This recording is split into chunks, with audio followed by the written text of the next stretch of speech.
Bonjour à tous et bienvenue dans Anglais facile avec Kae. Je suis votre guide pour maîtriser l'anglais de manière naturelle et efficace. Aujourd'hui, nous plongeons dans l'un des aspects les plus fascinants et utiles de l'anglais, les expressions idiomatiques.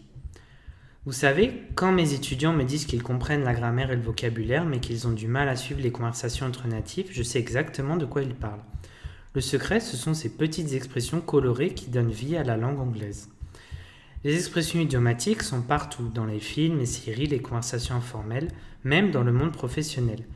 Ne pas les connaître, c'est comme essayer de comprendre une blague dont on a raté la moitié. Mais attention, il ne s'agit pas de les apprendre par cœur comme des formules mathématiques. Il faut les comprendre, les sentir et surtout savoir quand et comment les utiliser naturellement. Aujourd'hui, je vais vous présenter 5 expressions idiomatiques que vous entendrez constamment en anglais. Pour chacune, je vais vous expliquer l'origine, le sens et vous donner des exemples concrets. La première, c'est break the ice. Le sens littéral, c'est casser la glace et le sens réel, c'est initier une conversation dans une situation où les gens ne se connaissent pas ou se sentent un peu mal à l'aise. L'expression vient de l'époque où les navires devaient littéralement casser la glace pour passer dans les ports en hiver. Le premier navire qui cassait la glace facilitait le passage pour tous les autres. C'est une belle métaphore pour des relations humaines. La deuxième, c'est hit the nail on the head. Sens littéral, frapper le clou sur la tête. Sens réel, dire exactement ce qu'il faut, identifier précisément le problème ou donner la bonne réponse. Cette expression vient du travail des charpentiers. Quand vous tapez exactement sur la tête du clou, il entre parfaitement dans le bois. Si vous ratez, vous tordez le clou, vous vous frappez le doigt. C'est une image très juste pour la précision. Expression numéro 3, spill the beans. Sens littéral, renverser les haricots. Sens réel, révéler un secret ou dire quelque chose qu'on n'était pas censé dire. L'origine probable vient de la Grèce antique. On utilisait des haricots noirs et blancs pour voter.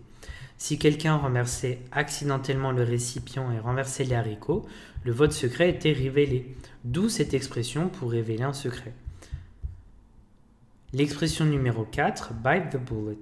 Sens littéral, mordre la balle. Sens réel, accepter de faire quelque chose de difficile ou de désagréable parce qu'il le faut. Cette expression est une origine médicale troublante. Pendant les opérations chirurgicales, avant l'anesthésie, on donnait parfois une balle en plomb au patient pour qu'il la morde pendant l'opération, afin de gérer la douleur et éviter qu'il se morde la langue. Expression numéro 5, piece of cake. Sens littéral, un morceau de gâteau. Sens réel, quelque chose de très facile à faire. Cette expression est plus récente, datant des années 30. L'idée est qu'un morceau de gâteau est facile et agréable à manger, contrairement à quelque chose de difficile à avaler. C'est devenu une métaphore pour la facilité. Maintenant, comment faire pour que ces expressions deviennent naturelles pour vous? Voici ma méthode en 3 étapes. Première étape, la visualisation. Pour chaque expression, créez une image mentale. Pour break the ice, imaginez-vous littéralement en train de casser de la glace avant de parler à quelqu'un. N'apprenez jamais une expression isolément. Pensez toujours à des situations concrètes où vous pourriez l'utiliser. Pour bite the bullet, pensez à des situations de votre vie où vous devez faire quelque chose de difficile. Voici un exercice concret. Cette semaine, choisissez une de ces expressions et cherchez activement des occasions de l'utiliser, que ce soit dans une conversation, un email, ou même en vous parlant à vous-même en anglais. Avant de continuer, laissez-moi vous parler des erreurs les plus courantes que je vois chez mes étudiants avec les expressions idiomatiques. La première erreur, c'est la traduction littérale. Ne jamais essayer de traduire une expression idiomatique mot à mot dans votre langue. It's raining cats and dogs ne signifie pas qu'il pleut des chats et des chiens, ça veut dire qu'il pleut très fort. Certaines expressions sont informelles, d'autres plus formelles. Spill the beans est très informel, vous ne l'utiliserez pas dans une présentation professionnelle. En revanche, hit the nail on the head peut s'utiliser dans un contexte professionnel. Comprenez le contexte approprié. N'essayez pas d'utiliser trop d'expressions idiomatiques dans une même conversation. Ça sonne artificiel et non naturel.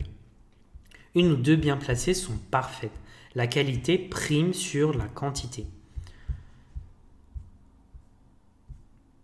Une chose fascinante avec les expressions idiomatiques, c'est qu'elles révèlent beaucoup sur la culture anglophone. Les anglophones adorent l'humour, l'understatement, minimiser les choses et les références partagées. Quand vous utilisez une expression idiomatique correctement, vous ne montrez pas seulement que vous connaissez la langue, vous montrez que vous comprenez la culture. C'est comme un code secret qui vous fait entrer dans le club des vrais parleurs d'anglais. Et oui, j'ai des devoirs pour vous, mais des devoirs amusants. Voici 3 exercices concrets. Chaque jour, notez une expression idiomatique que vous entendez dans un film, une série ou une conversation. Essayez de deviner le sens d'après le contexte avant de vérifier. Cela renforce votre compréhension et votre mémorisation. Choisissez une des 5 expressions d'aujourd'hui et trouvez au moins 2 occasions de l'utiliser dans votre journée. Ça peut être en vous parlant à vous-même en anglais, dans la voiture par exemple, ou en l'écrivant dans un message. Écrivez de courtes histoires en utilisant des expressions d'aujourd'hui. Par exemple, Yesterday I had to bite the bullet and call my boss to spill the beans about my mistake. Si vous voulez continuer à découvrir des expressions idiomatiques, voici mes recommandations. Regardez des séries anglophones avec les sous-titres en anglais, notez les expressions qui reviennent souvent. Écoutez des podcasts informels où les gens parlent naturellement. Mes podcasts par exemple. Rejoignez des groupes de conversation en ligne où vous pouvez pratiquer dans un environnement bienveillant, comme la communauté horizon.fr. Continuez à écouter ce podcast et chaque semaine, nous explorons de nouveaux aspects de l'anglais pour vous aider à communiquer de manière plus naturelle et efficace. Les expressions idiomatiques, c'est comme les épices en cuisine. Utilisées avec parcimonie, elles donnent une saveur extraordinaire aux conversations. Utilisées en excès, elles peuvent gâcher le plat. Le secret est l'équilibre. Mon défi pour vous cette semaine, c'est d'utiliser au moins 3 de ces expressions dans des conversations réelles. Et si vous êtes courageux, envoyez-moi un message avec une phrase utilisant votre expression préférée d'aujourd'hui. Merci d'avoir passé ce moment avec moi dans Anglais Facile avec Kae pour École Horizon. N'oubliez pas, l'anglais c'est avant tout un outil de communication et de connexion. Plus vous le rendez vivant et naturel, plus il vous ouvrira des portes.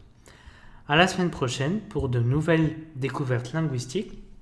Abonnez-vous à ce podcast, rejoignez la communauté sur écolehorizon.fr, participez au groupe de discussion et suivez-moi sur Instagram pour plus de contenu.